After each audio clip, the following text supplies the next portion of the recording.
Hit record. All right. Andrew, whenever you're ready. I'm ready. Here we go. All right, everybody, and welcome back to another episode of the Designated Players Podcast. This is episode 28, recording one day before the MLS is back final. And we are joined with a very special guest representing one side of the final, Timber Joey. Timber Joey, how you doing? Hey, I'm awesome. How are you doing? Oh, just great. Just really, really great. We're really excited to have you. This is really awesome. Again, we talk a lot about when we get guests on the show about how we never thought we'd get to have any guests, let alone guests of your caliber. And we're just super excited to have you. And we're really excited to kind of dig into a little bit about Portland itself and this Timber Joey and how it all got started and all of that. And we got some really cool fan questions for you as well. We asked the Portland Timbers Reddit to hit us with some questions, and we got some really good ones coming. So I'm very excited to have you. I hope you're doing well. Doing great. It's the quarantine way is the way we're living right now. I'm doing really good. My family's good. My dogs are happy. We're home all the time, so can't complain. That's the best way to be. It's the best way to be. I don't know if you're aware, but we have a special start to all of our episodes, and we call it Scarf of the Week. We all talk about different scarves that we have in our collection. Usually we skip over Connor, but for our guests, we let Connor go. Connor, go ahead. Just start us off. Yeah, they usually go by Scarf of the Week. I have Scarf of the Podcast because I only have one. But I got inaugural season Atlanta United scarf. It's pretty nice. I will hopefully be getting some scarves in the future, but as of right now, this is all I have. Yeah, it's a start. It's a start. 28 episodes in. It's I don't know if we call it a start anymore. It's more of a hold up, but we'll get it there at some point. Adam, what are we rocking today?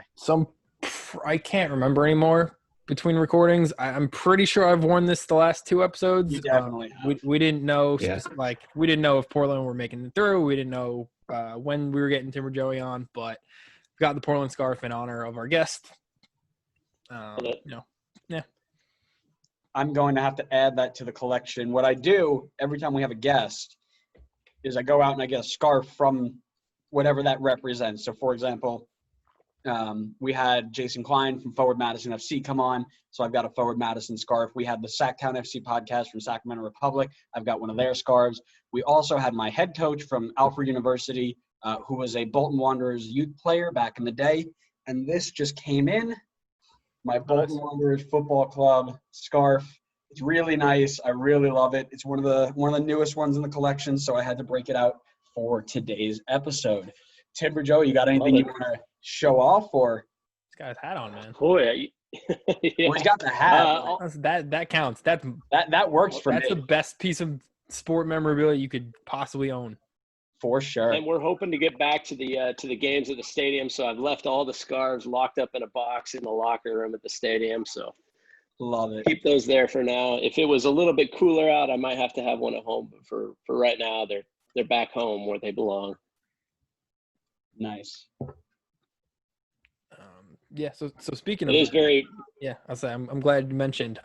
So we know that in Providence Park with the log that you're so famously pictured next to so many times, that log is adorned with scarves. Do you have a favorite?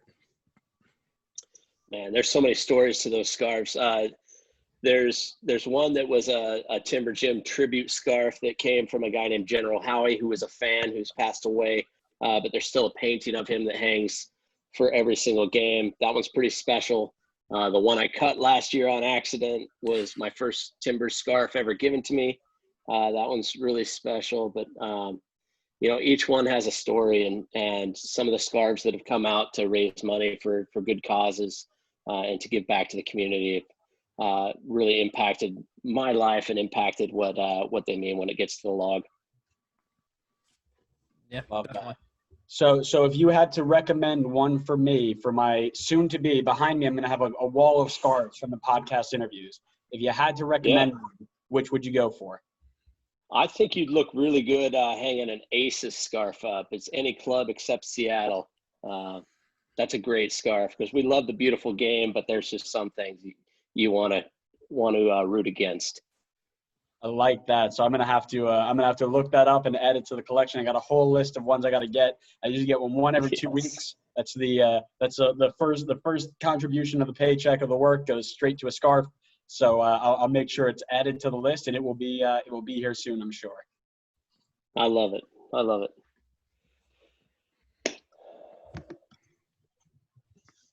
Good. Great. Okay, so I just want to give some space in case anybody wanted to pitch in anything else. But why don't we just jump right in and get started into this tradition of the timber? How did this get started? So it's a urban legend, but Timber Jim went to a bunch of games. Started going to games in honor of his father after his father passed away with his brother. And then called the stadium and said, "Hey, can I bring a chainsaw into the stadium? I'll take the chain off, be real safe." And they said, "Absolutely not." And he's the kind of guy who just doesn't take no for an answer. And at one point, got a chainsaw into the stadium. They decided it was a great tradition, and all of a sudden, they start bringing out these beams for him to cut, and just kind of grassroots, the way that Portland does everything. A big grassroots movement to create this mascot persona, and the rest is history. Love how we asked that he could do it. He didn't just like show up, because there's definitely a difference between a guy just showing up with the chainsaw and like, "Hey, do you guys mind if I bring the chainsaw?" Yeah, he probably would have just showed up. I don't know him to ask any questions about doing stuff like that. I know the tradition of him hanging from the rafters and climbing the pole was kind of done without permission. He would climb up a light pole and hang upside down with a chainsaw and swing back and forth. And everybody kind of lost their mind when he did that, but he knew what he was doing. It was all safe, and it became a great thing for spectators to watch while the game was going on. Yeah. The real question is, how do we get a person like that for every team in the league? Because that'll just skyrocket the viewing immediately. Yeah, I don't know. It's been a pretty neat thing for me, but I don't know if you could take that same tradition and go anywhere else with it. I think what other teams have done around the league with Nashville with the guitars, and even driving the spike in Atlanta, things like that are catching on. I think the idea of having a tradition that's way outside the norm for any sport is kind of an MLS thing, and I think it's really growing. So hopefully we see a lot more in the future. When new teams do those kind of things, so like when Atlanta introduced the Golden Spike, do you see that as their version of what you do? Like, oh, you guys are trying to copy us, or like, good for you, your new tradition? When I started going to Timbers games, I was brought into the chainsaw. I loved seeing Jim running around with the chainsaw, cutting slabs of wood, climbing the pole, hanging from the rafters. And that's what hooked me into paying more attention to this game, to the sport, to this team. And any team that has that, they're going to have fans like I was when I first started going to games, that they need that other distraction to keep them engaged to the point that they become this crazy fan like I've become.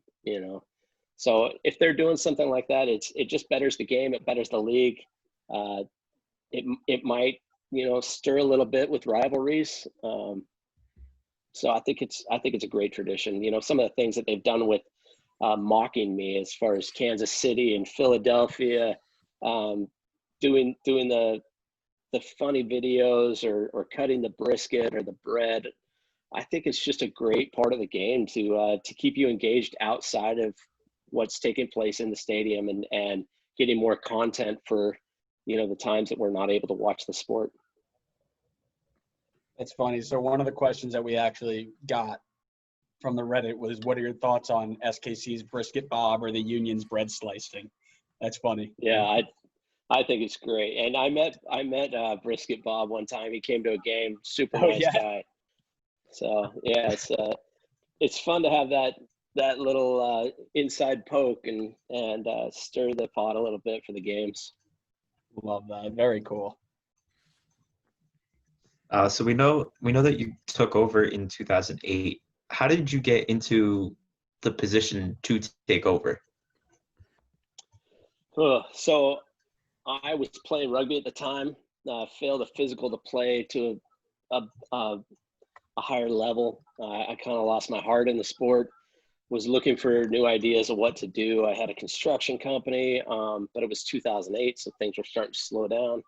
And all of a sudden in January, it came on the news that Jim was retiring. They were looking for a new idea for a mascot, and I was all in. I wanted that job. I wanted to be a part of it. I didn't have any clue it was going to go to where it is today, because we were USL. We were 5,000 to 8,000 fans at a game. And Jim was, he's a legend. So trying to fill that role was something that I never expected it to grow into what it is. And I never expected to have the respect that Jim gives me and that everybody around the league has given me. So it's been pretty cool. But yeah, it was just kind of simple luck. Yeah, I mean, looking into your background we were putting the script together, you seem like you did pretty much everything growing up. I mean, correct me if I'm wrong, but like timber competitions, pole climbing, relay, axe throwing, rugby, like you said, rodeo. I mean, like the list just goes on and on and on. Yeah. I tried it all, and I loved everything I did. I was fortunate enough to go to a high school that was centered in a logging community. So timber sports was part of the extracurricular stuff, but learning how to log and treat the environment in the best way you can while logging, and renewable resource classes was a huge thing for our high school that you don't see in a lot of places. And that really got me rolling into logging. But I also grew up a 45-minute bus ride from our high school. So staying in sports was one way that I didn't have to ride that bus. My parents would come pick me up after wrestling practice, after football practice. And I played rugby at a town about 11 miles away for Oregon State University. So I was constantly traveling. And then my sister grew up doing this sport called dressage. And it's, in my mind, the most boring horse sport you could ever watch. And I got drugged to a lot of competitions for that. And I said, no, I'm going to rodeo. I'm going to ride bulls. I'm going to ride bareback horses.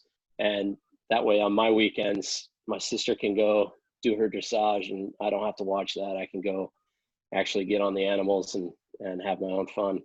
There you go. All right. Yeah. Yeah, that's different. I went to school upstate New York, and we had a dressage team, and I never was inclined to go take a look at it. Just, I watched a few of their like videos that they would put up, and I'm like, there's nothing about that would interest me. I'm sure a lot of people enjoy it, but just not for me. Sure, same way. Yeah, that lead change does not appeal to me a whole lot. So yeah. So jumping back to the timber side of things, when Timber Jim retired, did he give you any advice before getting started? Any tips, any pointers?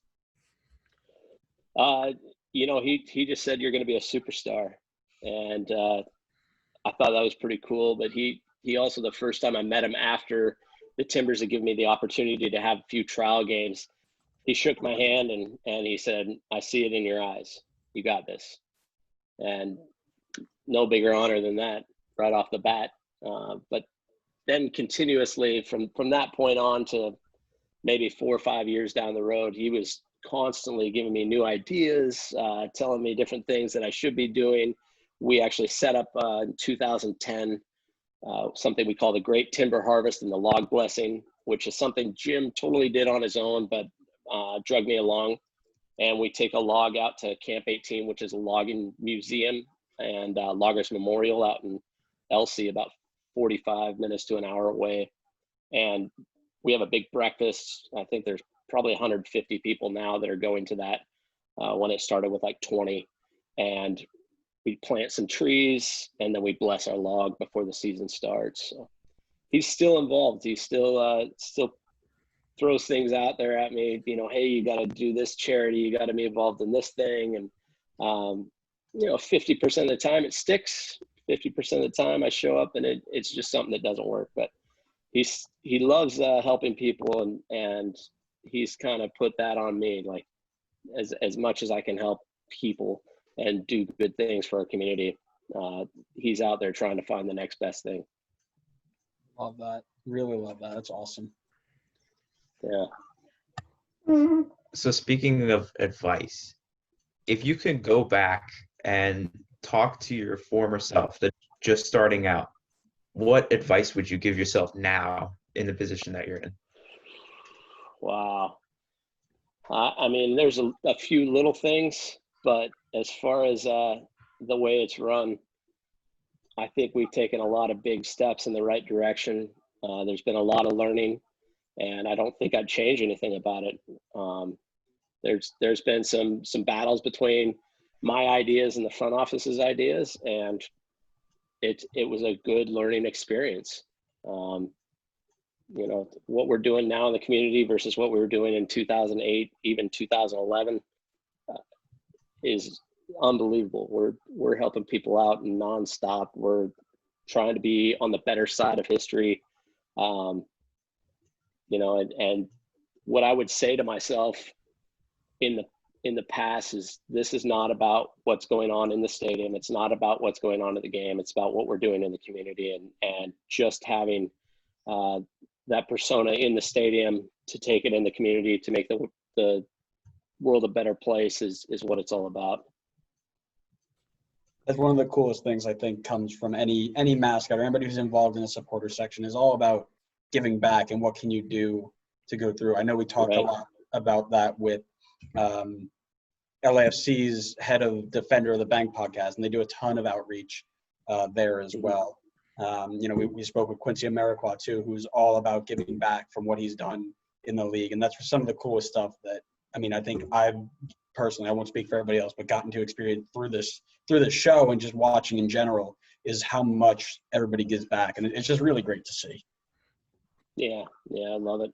Yeah. Especially times like right now, we're having a situation where kids aren't in schools, and we have so many schools up here that are providing the lunches and the breakfast for, sometimes all the meals for the kids throughout the entire day and their whole week. And right now, I think we've given over 30,000 meals since the coronavirus shut down. So we're doing as much as we can to give back and make sure our community is a safe spot, so that when we return to watching the games in the stadium, everybody's healthy, Love that. Really, really love that. Yeah. You touched on it briefly, but working alongside the club and the board, have there ever been suggestions of, something you want to do, something that they maybe wanted you to do, that you just either they said no to, or you just said, let's tweak it and maybe not do that? Yeah, a big tradition that we had was Jim used to climb up a pole, and he had a 95-foot pole out in the what we called center field when it was a baseball stadium. And he would climb up to the top and sit up there, and he would wait. He'd beat a drum, but wait until the Timbers scored before he'd come down and interact with the fans and be a part of the show. And there were games, he'd say he sat up there for 3 or 4 games without coming down.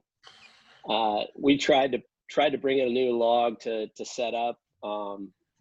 And basically the city owns the park and they shut it down. And it was something that Jim did after he was climbing the light pole. He put in the log pole himself with the help of PGE, which is our power company that owned part of the stadium at the time. And it just hasn't been able to be redone, simply because of the new rules with the city and liability issues. So yeah, it's understandable. Yeah. And it wouldn't be an issue. I've done it for a living for a number of years. To climb poles, and 200 feet up is nothing to me. But yeah, when you have the city looking at it going, I don't know if this is the safest way to go, you got to kind of respect what's going on there. It's fair. Safety in that. So did somebody about to add something in there? Did I cut somebody off? I hope not. Okay, good. There is a little lag, so I hate Connor especially is one of our laggers over there. So I want to make sure I give him enough time. But why don't we move into this idea of that log slab, right? The giant log that we're cutting. For anybody who hasn't seen a Timbers game, what are you missing? What are you doing? Because you're missing some great stuff. Every goal and every clean sheet, a slab of a log is cut off and given to the goal scorer and the goalkeeper of the clean sheet. Who do you think you personally have given the most slabs to? Fernando Adi had quite a few, but I think Valeri's probably surpassed him. I don't know. I know Valeri's really good about donating them back to the community. He'll sign his log slice and give it to somebody who's holding a charity auction. But Fernando just let his stack up, and I guess the team got really upset with him because he had stacks and stacks of these log slabs in front of his locker. To the point where I think their kit man was sneaking them out every once in a while to make a little more room in the locker room. That's so funny. Where so he says he gives them to like charity auctions. So is that something that is common where every time he scores a goal or a hat trick or something, he'll sign it off and it'll just immediately go get auctioned off? Yeah, a lot of times. So it'll go to Stand Together, which is our community platform through the team. We'll get them. But then he's been doing a lot with Department of Human Services, helping out one of our fans to raise money for rooms that kids can go sit in and meet with their parents. And they used to be these white, boring rooms with fluorescent lights. And Diego's been a big part of helping to create those into a more welcoming space, painting them all up, adding some Xboxes, putting Timbers memorabilia all over the walls. That just makes it a more comfortable spot for kids to meet with their families. Top guy. What an absolute top guy. Yeah, definitely. I may have lost Connor. Connor, you there? No? All right. There he is. He moved. He was. I had to move. I had to move. Lagger. Everybody was frozen on my screen, and I figured that wasn't correct. So did you hear us talking about how you're a lagger? Because I heard the lagger, and then right after you said that, I lagged out. There you go. We told you it happens. I'm going to blame you on that one. Yeah, I cursed you. Yeah. Okay, so I know I was up to speak, so yep. I wanted to ask, has there ever been a player that's wanted to cut their own slab? Yes. At one point, Fernando grabbed the chainsaw. He had no idea what was going on, I don't think, but he threw it up in the air, smashed it down, broke some glasses that I had just gotten. I didn't even know what was going on. I was clear on the other side of the stadium. But a couple players have actually come up to me and asked me, hey, if I ever get a hat trick, can I do this? I'd definitely let them do it. I think Merritt Paulson cut one in I believe an Open Cup game where we were 6-1. I was like, just go up and cut your own. And I think our operations department got a little upset with me about that. What can you do? All right. Yeah, so a few players have come up and said, they'd like to learn how to do it just in case they could make a good show out of a great moment. But there's a lot to it, and especially the saws that I have up there on the log stand, they're not your homeowner saw. They're very professional and a little finicky. So it's a hell of a goal celebration if they score and just run and meet you behind the goal and cut their own. I think it's a worthy yellow card. Yeah, that's all right.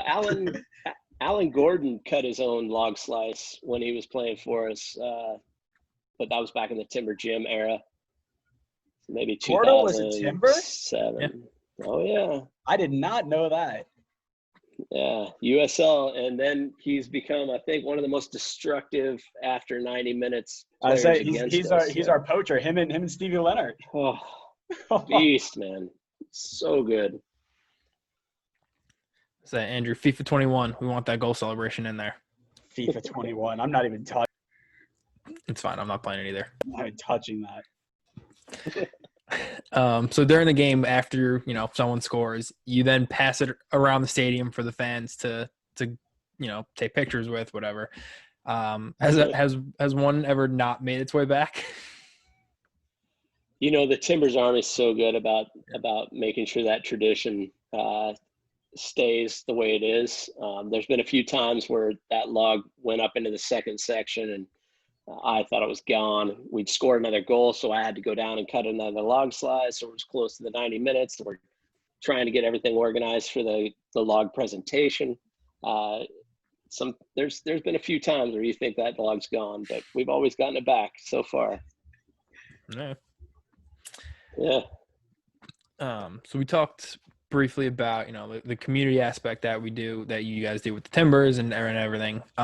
Portland's also, at least in our opinion, home to one of, if not the best women's team.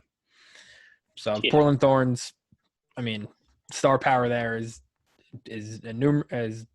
massive. Granted, they didn't win the most recent tournament, but still, are there plans to have either yourself or a version of you at their games?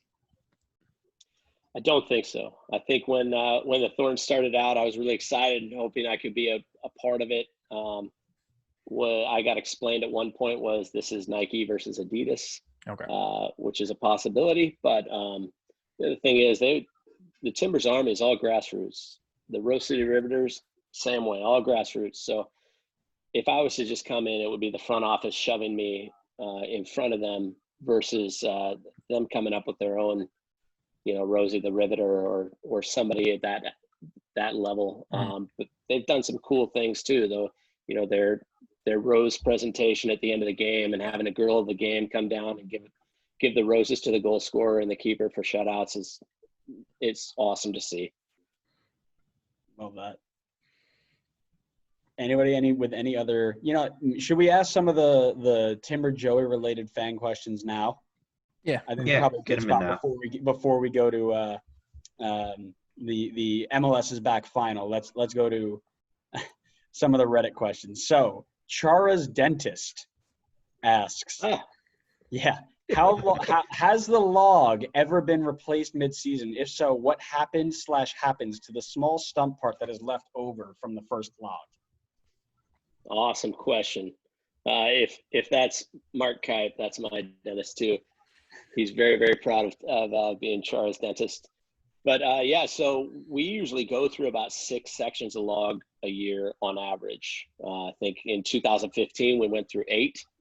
And then when we get down to a point where they're too small to be safely cut on our log stand, we'll take them off, and that log will become log slices that we will have the team sign, auction off for charities, basically going right into our community fund for things that we can benefit the community for. So almost all of that log is used for that purpose afterwards. We also have a corporate cup where we bring in corporate teams from all over the Northwest. They play in a big tournament. The winner of that gets an official log slice off of that log that's been branded for the tournament. So it all gets used and all for the benefit of our community. Really cool. Yeah. So we had another one. It's from Jimmy Kami, and they asked, what do you think of monkey wrenching and log spiking? Ooh, well, that's something that didn't come up for the first few years, but then we got into a situation where I did get a log. I used to take all the logs from the Portland area, and they would all be logs that had to come down for right-of-way disease or safety issues. So we would get a lot of random, really knotty pieces of fir. But I cut into a log that was spiked pretty bad one time. Darlington Nagby had a goal that I cut his log size, and it started out really perfect. And by the time I was done, it was 6.5 inches, 7 inches wide at the bottom, and it weighed about 75 pounds. So being able to lift it over your head as you walk through the whole stadium was an issue, and then getting it to Darlington to lift over his head for celebration was an issue, but that was because I hit a spike in a tree that somebody put a nail into a tree, and luckily it was safe at that point. But when you're out in the woods and that stuff happens, it can be a situation where it can cause death. So I'm not a big fan of spiking trees, and it's not good for the tree either. You know, trees, you want to have healthy trees, whether they're trees for logging or trees to go look at or trees for the animals to live in. Not a big fan of anything that's going to cause any harm to those trees. For sure. I feel like Darlington's strong enough to lift that overhead. Looks like he's more. Oh, it was tough, man. I felt really bad for him. He shook his head at me pretty good. Yeah, it's understandable. Yeah, even if he's strong enough, I'm sure he doesn't yeah, want to carry it. I was gonna say 75 overhead lift is not enjoyable. And we got, after that game, I think our operations vice president of operations, Kim Puckett, went and got a wand so he could wand the log before each game and make sure there wasn't any metal in it. Fair. That's cool. Yeah. So final Reddit question. This actually is half Reddit. No, it's the same. It's from the same person. So it's from Casman. So it's from our friend John Casman, who posted on Reddit and also texted to me. So he said, "Would you rather be buried in Timbers Green or Timbers Gold?" Ooh, I don't know. I think cemeteries are filling up. I'd rather just be cremated and whatever I have on and set out to sea. But no, I think that's a great question.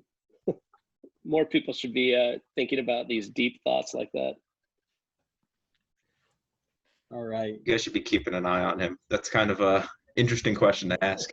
Yeah, Kaz, we're gonna have Sounds to like he's follow up. planning something. We're gonna have to follow He's up in with Virginia. him. He's not going anywhere. Yeah, he's been traveling all over the place. I don't know what you're talking about. He's going to Long Island every other week. Yeah. One more from Casman. Nope, I got one here from Wes Sizzle. Wes Sizzle just asked one maybe an hour ago. And they go, your Facebook used to be pretty wide open, and you also used to post a phone number for firewood. Did you ever get any crazy calls from doing this? Wow. So I have a pretty wide open phone number because of some of the other jobs I have. I have to legally have it listed online. Uh-huh. I've gotten one call that was weird from a kid. He called me. He's very nervous. Hey, is this Timber Joey? And I said, yeah, this is Timber Joey. He goes, oh, hey, F you. And then he hung up. Yeah. Must have been from I got that call. That was it, though. I don't know. Must have been from Seattle. Probably, yeah. And then do we want to ask the last one from Casman? Yeah, we'll be nice to him. Otherwise, he'll call me after this and complain. Favorite thing about the Timbers Army? Oh my gosh, so much. Just one. I think it goes back to what I've been talking about with the Riveters and the Timbers Army being so active in the community. They're building soccer fields alongside of us for kids that need a place to play. They're volunteering outside of the Timbers, but just with the Timbers Army for Habitat for Humanity, for the Oregon Food Bank, and it's a nonstop thing. They're constantly out in the community doing good things. And having an organization that is a group that you got together because of your love for a football team, and then you stick together and do things that benefit the community is a pretty amazing thing for me. Yeah, I'd argue that, at least off the top of my head, they are the originals. So we look at, the Atlanta fan section, the 3252, in terms of like atmosphere at a stadium. They're known for things outside of just doing being present at the stadium, like all the community stuff we've spoken about. But the Timbers Army seems to be the one that's like the one people know about, the one that's always doing the right thing. And yeah, I just give you guys credit. Yeah. Oh, they're amazing. Great group. Great people for sure. Definitely like you said, one of the ones to look up to. But They'll have one more thing to celebrate, hopefully, in about 24 hours. We very much hope so. Portland Timbers are in MLS is back tournament final. Just to recap how we got there for anybody who has been living under a rock, I guess. Portland topped their group with 7 points, beating Galaxy and Houston both 2-1 and drawing LAFC 2-2. They move on by beating FCC in penalties. What a phenomenal game that was. NYCFC 3-1 and Philly 2-1 in the semis. Thoughts on their performances? Where do they need to get better? And just overall impressions on how they've been so far. Is this for me? Yeah, it's for you. Oh, crazy. Wow. I just don't get a lot of soccer questions. I usually get a lot of, boy, these guys did great. And I say yes. But as far as what I've been seeing, I think their defense it's come out of nowhere. It's been phenomenal. I love the attack. I think Jeremy Abobasi has gotten some new spark to him. And it's great to see on the field. It's great to see what he's doing off the field. He's just really come alive, become a champion of good work, and I like seeing that. And then you got Chara, he's solid. He's creating a world of his own when he's out there on the field. And yeah, I haven't seen enough yellow cards, I don't think, for him in this tournament. But it's young still in my mind. So sorry, I don't mean to cut you off, but just out of curiosity, would you rank him as maybe one of the best midfielders in MLS history? Just out of curiosity. I mean, this is my guy, so I have to. So we had an episode just a little while back where we were talking about some of the best players in each position over the last 10 years. And Sure. I, of course, included Diego Chara and Ozzy Alonso, and my two co-hosts here did not. So every time we bring up a player of Chara's quality, I like to just remind them of their poor decision making every once in a while. Even back in the day, if you look at old interviews from Siggy Schmidt, he always was complaining about Chara whenever we played Seattle, and that says something. If there's somebody who's that annoying to the rest of your team during a game, there's something going right, and he's fun to watch. Yeah, he is. What were your impressions when FCC took you to PKs? I mean, I don't like PKs. No. I actually don't even watch it when it goes to that. I listen for the crowd noise. I don't know. I don't know how to even have an opinion on that. I'm glad we came out of it right, but whenever it's a PK, you might as well flip a coin. I think I got to give a lot of credit to Steve for I think he's had 2 stops, PK stops, and those are the only 2 we've had in MLS history. So that's something to be thankful for. But I'm not a big PK fan, so it's hard for me to comment on that one. Gotcha. Just instances. We have a co-host here who is a huge FCC. I'm going to call him a fan because he knows he is deep down. I hate you. But yeah, no, just wanted to get your impact. I know we saw you on one of the broadcasts during MLS's back. We saw your interview, and it was very much, these players are doing great. Yeah, you're doing good, and what's Timber Joey all about and all that stuff. We wanted to get your ideas on just the games in general. We want to give you a chance to spread on that a little bit. So this whole tournament has been amazing to me. I love being able to have soccer back. I love being able to watch the games. But when it comes to our games, we're doing virtual viewing parties just like this Zoom call thing. I'm a logger. I'm not real big on all the technology. We're all moving ahead faster and faster, but I'm a little bit slower to the game. So me trying to watch a game, trying to interact with fans, it's been something else. I've got more viewing time with fans than I have actually the Timbers games. So I'm ready to get back to the viewing parties where we go to a pub, we go to a big restaurant and have 150 people watching the game together, because there's no entertaining there. That you're just watching the game. You're not having to to interact with people in the way we've had to through these Zoom viewing parties. So it's been a learning experience. It's getting better all the time. But when you have 100 people on a viewing party, there's sometimes 4 and 5 minutes of lag time between certain people's feeds. Yeah. So you're watching goal, and then it's 2 minutes later you're seeing the goal. It was really frustrating when we started out, and now I've gotten really used to it. And I've been able to be the person who's calming fans down as opposed to being the person who's calling my boss saying, how do I get this faster? How do I get more up to date? But it's all a learning experience, and you got to be excited that it's back. No matter what kind of feed you get, sometimes you got to watch stuff a little bit in delay and just be happy that you're able to be a part of it with everybody else. And that interview was cool because I did get to talk to John Strong, which I haven't talked to in a long time. I don't know if you guys know his history, but he used to sit in the Timbers Army. Oh, did he really? Yeah, he's married to a University of Portland soccer player. I knew him back when he had hair, so it was cool to talk to him again. There you go. So we touched on Abobasi before, who could argue, if you guys win tomorrow, and even if you don't, but could argue has been player of the tournament for you guys.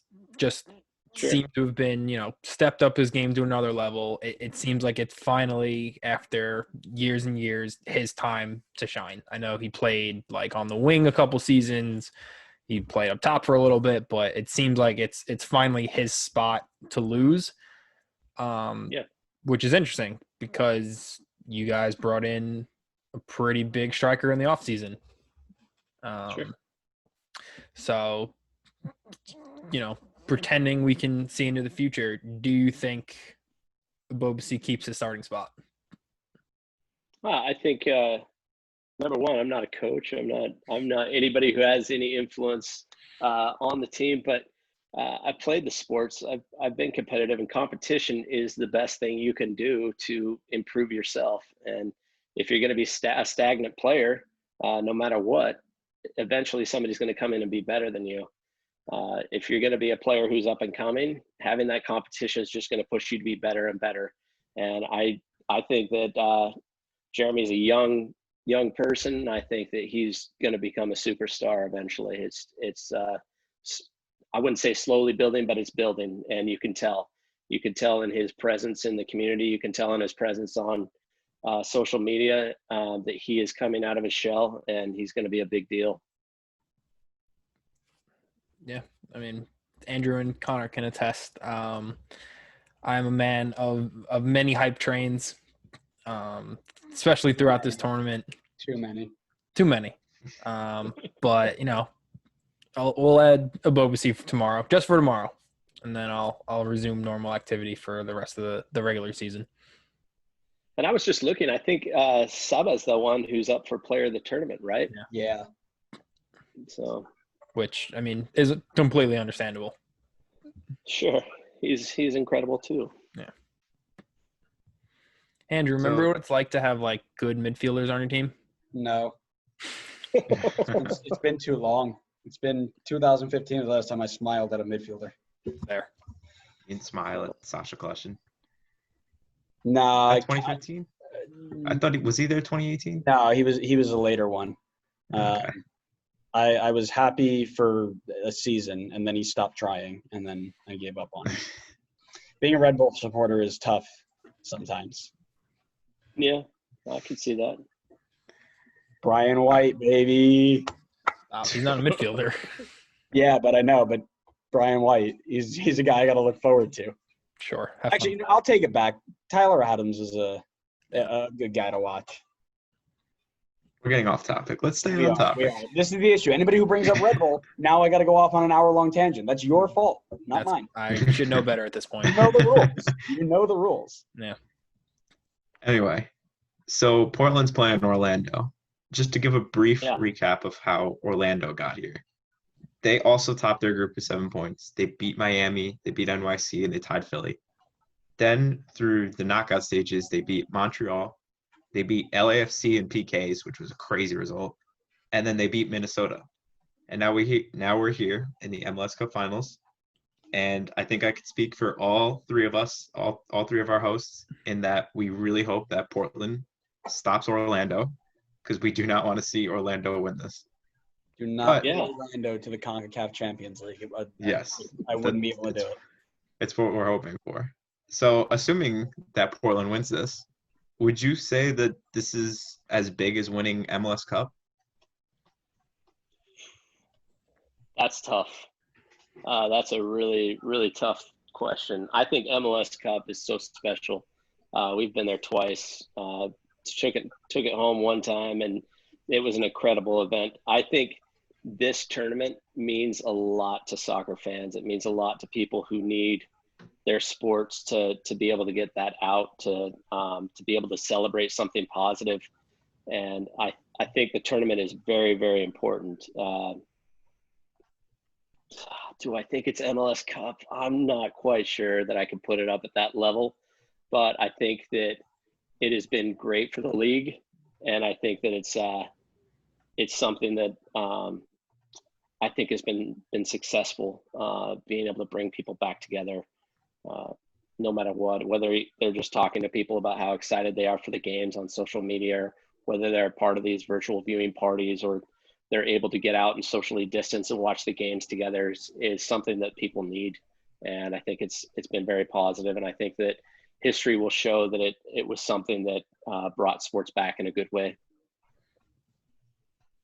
For sure. Yeah, it's weird, right? Because everybody's now talking about making this a long-term thing, making this let's kick off every season with this, right? And I don't know if it's that far, but I do think it's different, it's special, and whoever wins it, it will be something that they'll remember forever, because it's such a weird time right now. It's such a weird predicament we're in that you'll always be able to look back and say, remember when we won MLS's back, Yeah. right? Because nobody fingers crossed, nobody will ever get to do that again. We will never have to be in this position again. So that it's just something you can always go ahead and hold over somebody, right? Yeah. Well, and we're always going to be able to say to Seattle that we made it to the MLS's back final. Yeah. And hopefully they never get to say that. That's amazing. Yeah. It's always nice to have something just to hold over their head. Like Red Bull get to have a stadium. I don't know, man. There's so little that we can hold over them. 7-0 game. 7-0. I guess we can go 7-0, but they're going to come back one day with our 18-year-old starting 11. And all right, we're getting off topic. I'm not going to do this again. Let's go to the first game after MLS is back. Win, lose, tie, whatever.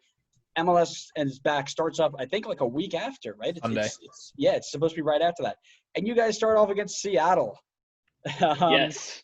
So you guys who don't usually watch MLS, or excuse me, rather, I have people who have told me that they don't usually watch MLS that are going to be watching this game because of the rivalry. What makes it so special?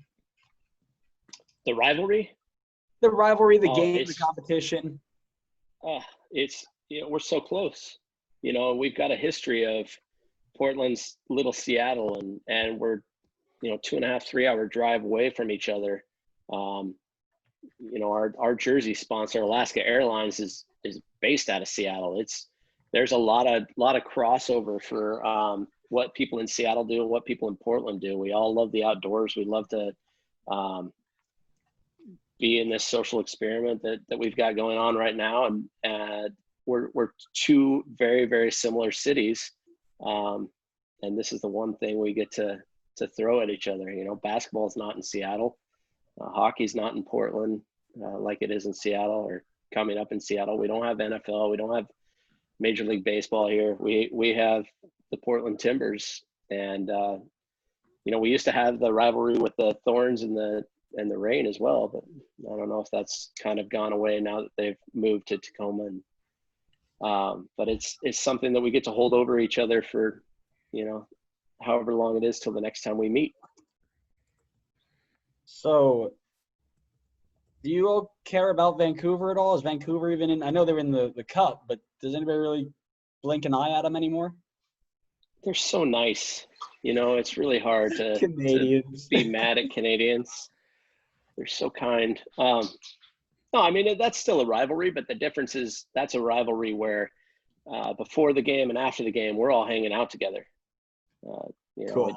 we Really share cool. share a special bond, whereas the Seattle rivalry is the one, you know, that we keep our distance. There's probably some mixed families, but it's just not the same as the Canada. That's really funny. They're too nice. Well, unless anybody has any last minute questions, we can move on to our interviewee game that we usually play. Yeah, I'm ready. Game time. All right. Yeah. Let's do it. Go ahead, Oh. Adam. You are now the fourth person, I believe. I believe we've done 4. Okay, so this will be number 4. So this game is called Who Am I? So All right. so for 5 Portland players, current players, we've put together 5 clues for each of them. Okay. Theoretically, and I say this every single time and then get yelled at by Andrew and Connor afterwards. The first clue, should be the hardest because it is worth the most points. So as we go down the clues, they get to be fewer and fewer points. Okay. Most people have done fairly well on this, so no pressure. Yeah. Yikes. Setting the bar. All Wow. right. So player 1. Born in Georgia, I spent my youth career playing for the Concord Fire before playing for Wake Forest in college. Wow, Wake Forest. Born in Georgia. Mm-hmm. Oh man, I'm going to be really bad at this game. So they do get. I think it's as we go. I think it's coming down to names too. I'm terrible with names, so we'll see. We'll see. I have an idea of who it is. I just got to think. Okay. But yeah, okay. I'll give you the next one. So my godfather is a former Pro Bowl receiver for the Falcons and the Houston Oilers. Oh, yeah. See, now I know exactly who it is. I just can't think of the name. Keep going. So I've played on 3 other MLS teams, excluding Portland. Mm-hmm. So Montreal, Houston, and of course Red Bull. Mm-hmm. Oh, yeah. I'm not gonna get this name. I can picture. That's it. So can we give it to him? We'll give him the 1. So this was Chris. Oh. Well, no. You got one more question left. You got one more? You got 2 questions. You got 2 questions left. I've only scored twice in my professional career, probably because I play as a fullback. Yeah. I know who you're talking about. Yeah. I signed from Portland from the OKC Energy after a brief spell at Houston. Mm-hmm. My name is. If I had a roster up, I could tell you right away. You can pull a roster up. You can pull a roster up for sure. No, I'll go for it. Chris Duval. You got it. Wake Forest. Yeah. Knew it. Yeah. It's difficult, right? Because it starts off so vague, and if you go down one path, if he hits you with a question, you're kind of tough. As soon as you said Wake Forest, I knew exactly who it was. I just couldn't pull a name Think of out. the name. That's all right. Let's go. We got a few more people in here that we can talk about. So I'll go and take the next one. Okay. Growing up in Maryland, I played high school soccer along current NYCFC midfielder Gideon Zalalom. That's Jabo. That's right. That's Jabo. So you got 5 points from that one right off the bat. Oh, I'm coming back. Smashed it. Yeah. The first one was a warm up. Yeah, just a warm up.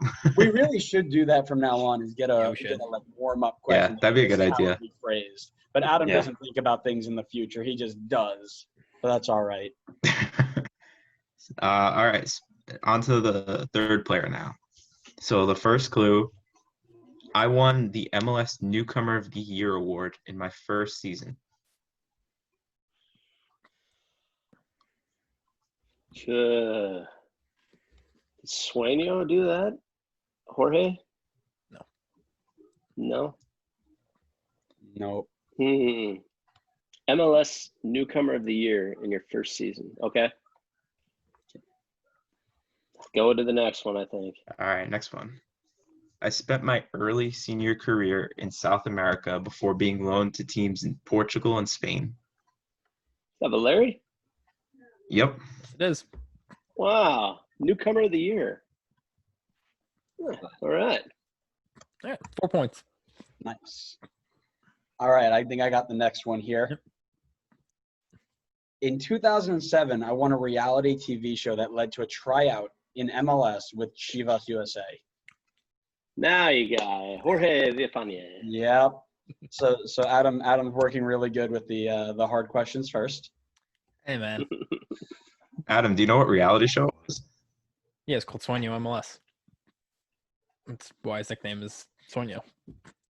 I did not know that. Reality star. Great guy, too. Is he really? I That's love him. awesome. Yeah, love him. Yeah, there's footage online for Andrew and Connor just of that reality show and him playing through it. It's really funny. They need to do more of that. They need to do another one of those. We actually have a tournament. We have a tournament up here in Portland that's for kids that can go through that whole program. So That's awesome. it's Cool. it gets selected up and up and up, and it's really neat for especially the kids that don't get a lot of show by not playing for the expensive teams. Yeah. It's really cool. Awesome. That's really nice. I like that. Good. All right. Yeah. Final player to bring it all home. Apart from being a professional soccer player for the Timbers, I'm also a children's book author. Ah, yeah. He's gonna kill me if I forget his name. Jeffrey. There we go. There it is. So that. Yeah, that's part of what we get to do in our community is a Rose City Readers program where we go out and we read to kids, encourage them to read. And Jeff has been such a great part of that, bringing his own stories to these things. And I had a kid who I was reading one-on-one with that his teacher came to me and said he can't read at all. And I asked the kid what he liked to read about. And he's like, I don't know, I like sports. I said, all right, well, you like LeBron James? And he goes, no, I like Kobe Bryant. I said, all right, well, I got a book here by Jeff Attinella about LeBron James. Do you want to try reading it? And this kid could read no problem, but he wasn't being interested in or finding books that were interesting to him, and his teacher kind of wrote him off. So it's amazing what the power of sport can do for hopefully education and inspiring kids to do good things. And Jeff's been really awesome at bringing books and providing books to some of the schools we go to. Just amazing stuff. All of the, again, this is what we love to hear. This, especially when we're in the time that we're at right now. It's the good things, the little pick-me-ups that just make everything so much better. Yeah. Yeah. God, so good. All right. So 19 out of 25 possible points. That's good. That's really good. Yeah. I'm sorry, Chris. I'll get you next time. Yeah. So that's the thing, because you knew who it was. You get Chris Duval on the first one from Wake Forest. You're sitting at 24 points, and that's killer. So we'll go ahead and say you basically had 24 points. I'm gonna take it. I'll put an asterisk on the leaderboard. Yeah, there you go. There you go.